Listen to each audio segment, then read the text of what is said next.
music guitar player. Right.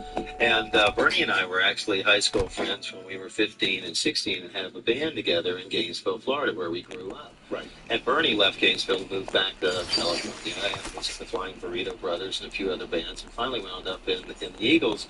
And so when he would come around to different cities that I was in, we'd get together and I'd go backstage and hang out and play with them and just say hello. And I wound up seeing them in Boston, I think at Boston University or something, in '71 when they were opening for the Yes. Right. So they were just starting out at the time. I went back, saw Marty and my buddy, and hung out. We played backstage, and Glenn and everybody was there and kind of saw me and went, wow, that's great. And Bernie kept calling me to get me to move out to L.A. He said, the music business isn't happening in New York. It's not in Boston. It's in California. And in those days, in the '70s, it really was. That was a California town. So eventually I took his advice and moved out to L.A. in my U-Haul trailer and my '65 Volvo, and got a couple of jobs out there working for Crosby, Nash, being Stephen Stills. So you were really connected. I mean, you knew a lot of guys. You knew Crosby, you knew Nash, you knew a lot of the big acts, right? I did. You know, it was funny. Before I met Bernie, the guy that was in my band in Gainesville was Stephen Stills when we were 14 and 15 years old. We had a little band. You know Stephen Stills. I think he's a genius, Stephen Stills. Am I right on Yeah, that? oh no, absolutely. And you met when you were 14. Did you hang out with the older brothers when you were a kid? How do you know all these Where guys? were you? Yes, I was in the shittiest part of town. Nobody was where you were. No one hung out with me. Well, it was Gainesville, Florida. I don't know if there was something in the water or what we were smoking in those days, but everybody kind of wound up being friends together. Was it Tom Petty from you? Yeah, he was one of my guitar students. I taught him early on. Wow. You taught Tom Petty how to play guitar? Yeah. Does he thank you every day for that? Well, I think he mentions it in his articles now. And that was so funny. Every time he gets laid, he should thank you. Another brilliant guy that you hung out with. Wow. Yeah. You taught Tom Petty how to play guitar? You mean he took guitar lessons? He from took you? guitar lessons. He paid you to teach him? Yeah, exactly. No kidding. Was he a brilliant student? Did you say to yourself, geez, this is some kid? No, I wasn't a great guitar What would you player, give me but 200 green buttons for and nothing else? He had this long, straight blonde hair, and he'd flip his hair and shake his hair. But did you ever say to yourself, here you were, I guess you're older than him, that you were his guitar teacher. Yeah, a couple of years. Did you ever say to yourself, gee, maybe I ought to hook up with this kid and start a band? No, I had my own band. I was working with Stills. He was a couple of years younger than me, so, he was still a skinny, kind of buck teeth, scraggly hair. Wow. Well, now that I think about it, he still looks like that. I was going to say, you're describing him now. I mean, how much did you charge Tom Petty for a guitar I think it was lesson? $3 an hour. $3 an Yeah, hour. but I didn't. I was I working was at going to this. say, what do you charge today? Inflation. I was working at this music store, and I didn't really get paid cash. I got paid credit on the store account, and I would save up my chords or a guitar or something like that. Did you ever imagine that it would be something bigger than a guitar teacher? I mean, it's such a luxury business, Oh right? my Lord, yeah, it is. I've been so blessed to be able to come from such humble means where I grew up on a little dirt road in the Palmetto fields of North Florida. Imagine if you said to Tom Petty when you would teach him, you said, listen, Schmuck, I'm not going to charge you. Just give me 1% of your career if you ever say that. I should send him that. Say, I'm entitled to a percentage of what you make because I started you off. How many years did you teach him? Well, I was there for about 1.5 years or 2 years in town before I left. No kidding. Yeah, once Bernie left, I put together another band and actually moved to New York and worked here in New York. Lived down on Horatio Street when it was actually the meatpacking district before it was so cool. Did you have credentials as a guitar teacher? In other words, were you're able to read music and I taught myself. you taught yourself all that? I exchanged lessons in this other school of music. This guy named Paul Hillis had gone to the Berklee College of Music and came back to Gainesville and opened this little music school. And so he taught me to read, taught me music theory, composition, and that sort of stuff. So every hour that I would teach his guitar students, he would teach me music and theory. So it was, because I had no money. So of course not. You were hanging out with Stills, and you were hanging out with these guys, all the brothers, all these guys. Yeah. And yet, the Eagles are the ones that figured out, let's put this guy in our band. Sure. I mean, this is the guy. Yeah. And they figured that out. Why? What had you done that was so remarkable to them that said, man, this is the guy that can make us go to the next level? Well, every time they would be at rehearsal out in L.A. when I was in town, if I was working with somebody, I would go in and just hang out at the rehearsal, sit in and jam with them, play with them. So you helped them write music? No, I didn't help them write music then. We would just jam. Just jam. Kick around and have a good time and kind of get off. This guy's got the right vibe for it. Yeah, and we were exciting, and, you know, it was just fun. And they offer you a full partnership in the Eagles. That's correct, yeah. You were a full partner. When I say that, some bands, let's say, have one or two guys who write the songs and stuff, and then they have members who don't get a full partnership. They get paid well, but they're employees. Correct. And you were a full working partner. Yeah. Like you signed a contract with them. You That's said, right. Look, I'm a full-fledged member. Uh-huh. If they hadn't made you a full-fledged member, would you have backed out and said, this is probably not for me? Well, no, at the time I received the offer to come in and play on this session, I just went in to play with a bunch of friends of mine in the studio, and I played slide guitar on this song called Good Day in Hell. Right. And I got a call the next day asking me to join the band. And I, at the time, was actually being Stephen Stills with Crosby Nash. I was playing Stephen's parts, ironically enough, with that band. And my wife was pregnant with our first kid. And So you were a married man with a pregnant wife, and things were about to really change in your life. You're about to be a member of the Eagles. Yeah.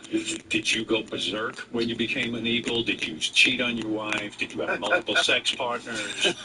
Did you constantly bang? They gave him those with the contract. Yeah, that all came with the territory. You know? Yes, unfortunately, yeah. You know, I was raised, like I said, in very humble means in the South. I was dragged into church and to Sunday school from the time I was old enough to remember with my mother, and had a really religious upbringing. And then when I joined the Eagles, I was drugged into sin and all sorts of promiscuity. Right. My whole life and everything changed. Right. Did you become a drug addict? I wasn't addicted to drugs. Right. I did more than my fair share. What was you think? Coke? Coke, yeah, absolutely. No heroin? No, I never did heroin. Yeah, I didn't like pot a whole lot. Just Coke. Just Coke, and I drink a little Remy Martin to take the edge off, you know. But other than that, The band was fueled by Coke back then, yeah, right? everybody was. Yeah, doctors, lawyers, and musicians. Everybody was high. Yeah, all the time. Yeah. In fact, you even say in your new book that you hung out with Keith Richards a lot, and you found him. You thought he was dead in a room, right? But then it turned out you saw him on stage that night. He was alive. Please tell me he really doesn't take drugs as an act. You literally thought he was dead, right? Well, yeah. All I saw was a foot sticking out of his bathroom in his bedroom there. And I just kind of pale. So happy, Eric. So many. I haven't been the one that discovered it. You know? Yeah, you don't want to go down. Yeah. What were the circumstances? A party or something, or show? It was after show, post show. Yeah, and we were in Kansas City. As a matter of fact, we weren't playing with them or opening for them. I think we just happened to be. They were playing one night in Kansas City Stadium, the Chiefs Stadium, and then we were playing some other gig. And we wound up being on the same hotel where they had the top floor with all their gorillas as security, and we had our next floor down with our guys. And our road manager, Richard Fernandez, used to know and be friends with their road manager at the time, said, "Hey, you want to go meet these guys?" I went, "Of course, you man. Rolling Stone. You bet." I mean, to me, that was a huge honor. This was like, 75, I guess 76, something like that. And so we went up and we went walking down this hallway, and the doors to the presidential suite were open at the end of the hallway, and this music was just blaring out of it. Keith used to carry this roll-around studio that had like that old reel tape recorder and an amp and a bunch of cassettes and stuff, and J.B. Lansing monitors in it. So it was just pumping coming out of his. Hey, this guitar was laying down on the floor. This electric guitar just went. It was like, just playing itself. And we walked in and went, "That's kind of odd." And we started walking around with the road manager going, Keith, where are you? We walked in the bedroom, and I turned the corner, and there was this foot sticking out of the bathroom, and we were promptly kind of whisked away. Did you believe you went from being this poor kid to all of a sudden hanging out with Keith Richards and these bands, and you're in a huge band yourself? You must have pinched yourself. I mean, Well, they weren't huge when you joined them. No, they weren't. We were just a bunch of, kids in ripped jeans and T-shirts. Our gigs, we'd drive rent-a-cars ourselves around, and we'd fly coach in the back, and we played like university campuses, and really until one of these nights, and especially when Hotel California kicked in, is where we really jumped up to stadiums. And you wrote the song, Hotel California. Yeah, I wrote a large part of it, yeah. You wrote the music for it? I wrote all the music for it, yeah. You walked in one day and you said to the Eagles, "Hey, I wrote this song, Hotel California." I didn't even know if you had a name Got for this it. music. What was the riff that was going through your head? Just like, well, I just remember that one day I was kind of sitting on this couch in this rental house that I had on the beach in Malibu. My youngest son was playing out in the sand. Yeah. Kind of the California summer sun was glistening on the water. I had on a pair of cut-off shorts and was just got out of the water, and I was sitting there just playing acoustic guitar. And kind of out came that introduction, and I played it, and played it, and played it about 4 times. And I went, I've got to go record this before I forget it. And when you have an idea, you go to yourself, I think this is a huge moment, but you don't No, know. it just sounded like a kind of a nice progression. I went back and recorded it on a tape recorder, and actually I was working on the songs for Hotel California, and I had like 15 or 16 other songs. That's why I threw that idea down and went back down and jumped in the water, and then about 4 or 5 days later, I came back and started listening to that reel of song ideas, and I went, I'm going to finish that one. That sounds like a good one. And I had an old Roland Rhythm Ace, which was this funky drum machine that piano players used to play in these bars, and it had a cha-cha and samba and all that stuff. And you hit the drum beat. I found the closest one to it, and just laid down a bunch of guitars on it, played a bass part on it, pretty much wrote almost identical what's on the record, the 76 record, with the exception of a few guitar solos on the end. So, Like you, probably the biggest song the Eagles ever had. They get really struck out of the band.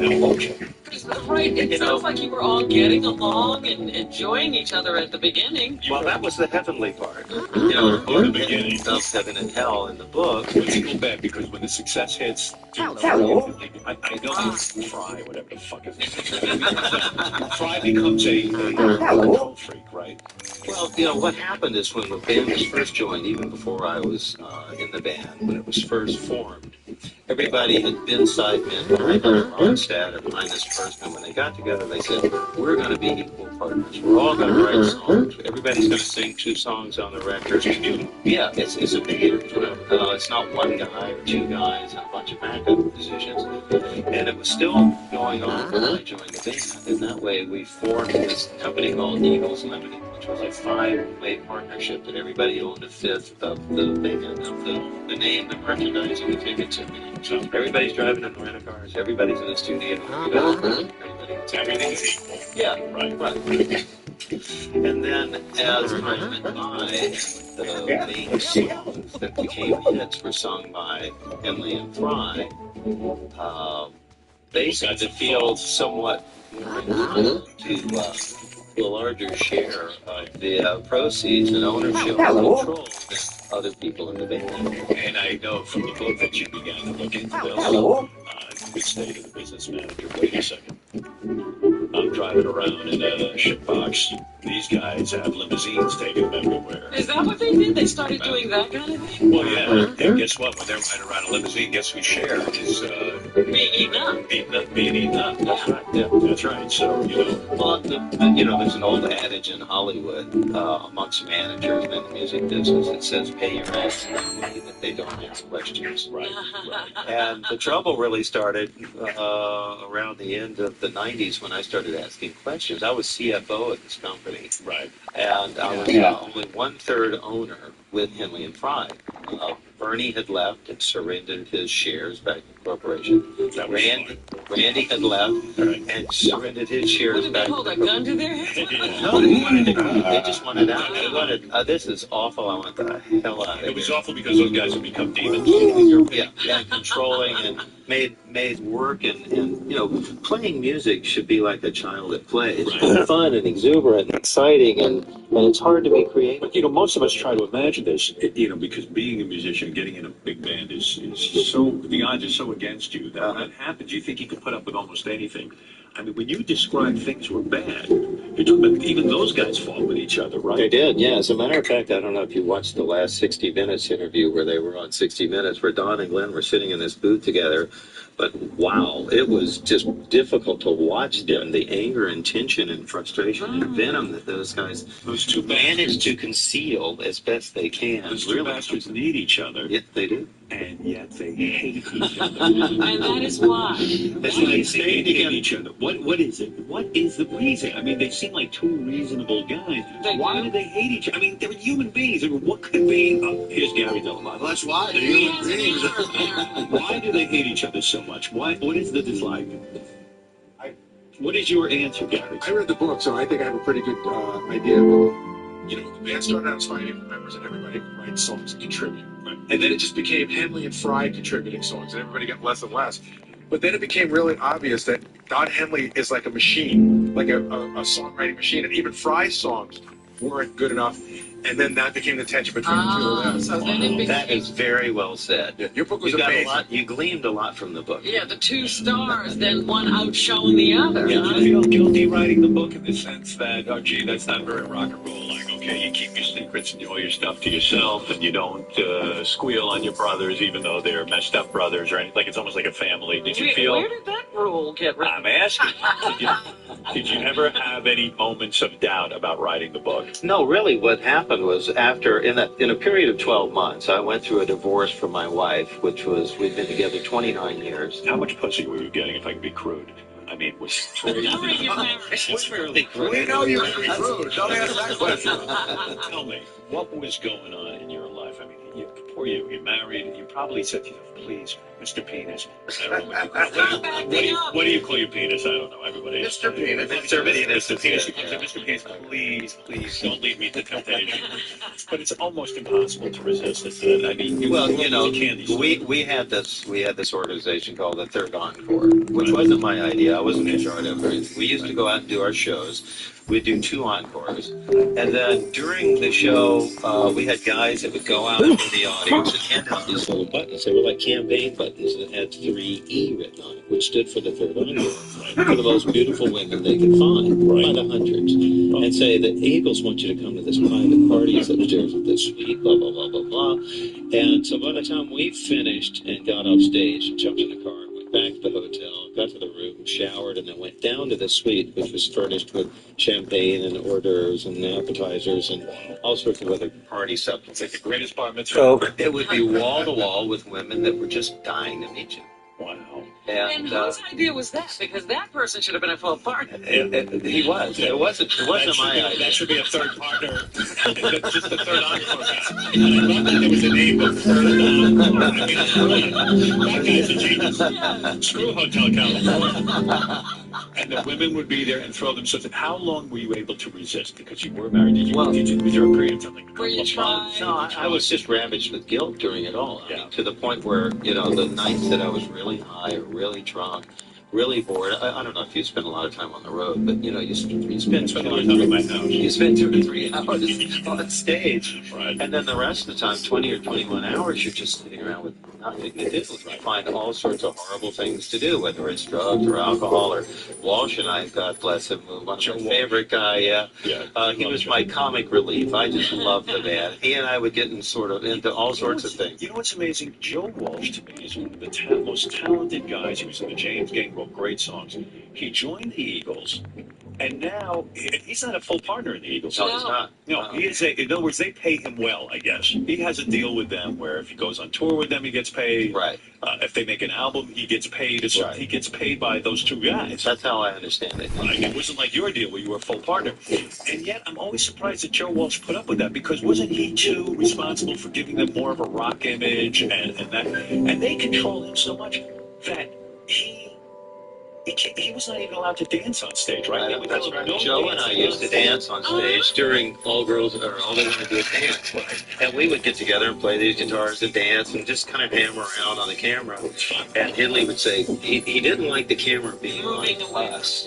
Yeah. So we were a distraction from the Don Henley show. And so we were reprimanded. So we literally started standing almost with our feet nailed down to the floor on that. And you were probably like, well, I'm being reprimanded, but I have just as much say in this band as the other guy. You bet. Absolutely. I mean, that's got to drive you Yeah, nuts. I was castigated one night for wearing the wrong color shoes on stage. Do you think it's because you were sucking away? Because I find when I watch an Eagles performance, I always like to watch Joe Walsh because he was always a little bit out of control. He's animated. And now he's Robo Joe. Yeah. Oh, I used to do in high school. Yeah. I used to do an impression of him in Hotel With the California. faces. For my friends, it Yeah. was like Yeah. we'd be, a little drunk, Uh, And when you and him are together doing the solo at the end, I could do the. Those weird faces that Joe. That's perfect. And the chemistry between you 2 guys was hilarious. Yeah. But you see, it was too much for these other 2 guys. She's the egomaniac. Yeah. I can do it if you're born. Yeah, the issues really came down to greed, power, and control. And those are ugly things. As a corporation, the Eagles Corporation, T-shirts, concert tickets, snackers. You know, I really like the culture around here, Andy, to make some You were laughter. part of You were it. Yeah. but you thought that the books were being cooked, and you sued to get some more money, right? Well, no, what happened was I started asking questions, and I started getting these kind of sand answers. And CFO, I thought that I should have the right to police, see what's going on. How much money are we making? Where are the expenses going? What's happening? What kind of deals are you guys making for records or touring? Or hey, what's going on, partners? Yeah. And so my lawyer started asking these questions so she could get the answers directly. And after he submitted, even though we had been promised in contracts along the way that they would provide us these information, his last letter.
Hello.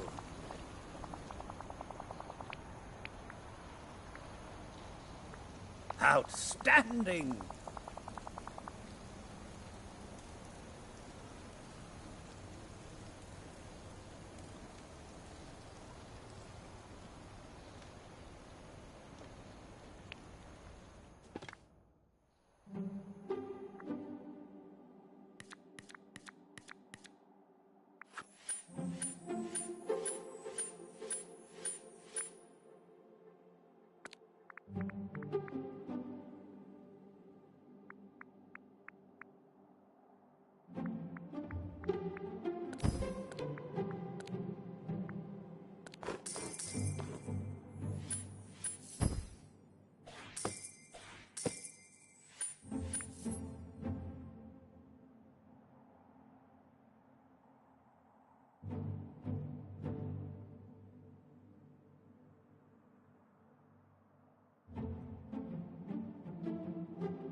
Everyone here has been wonderful.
What do you think those villains are really up to?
going?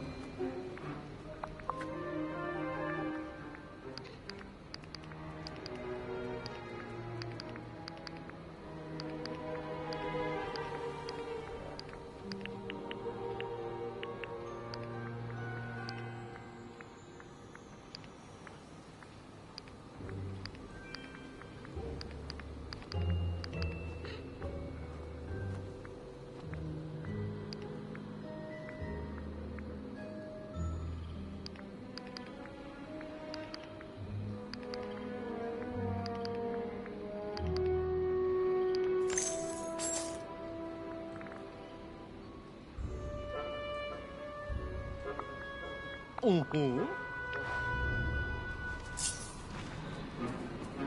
Hey there.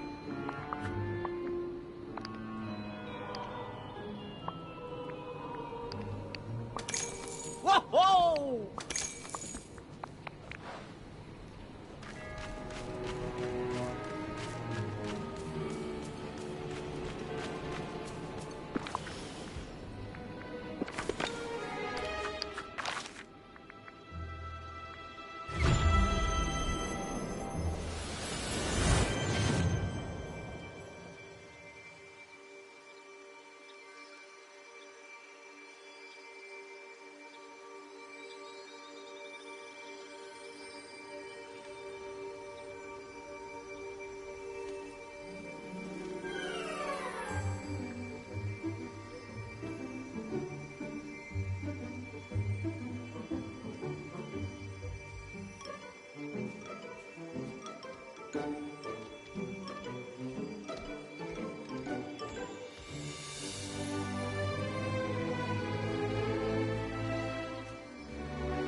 Keep believing in yourself, and wonderful things are sure.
I've completed Hi. All's quiet in this quadrant. Goodbye. Greetings. I am Buzz Lightyear.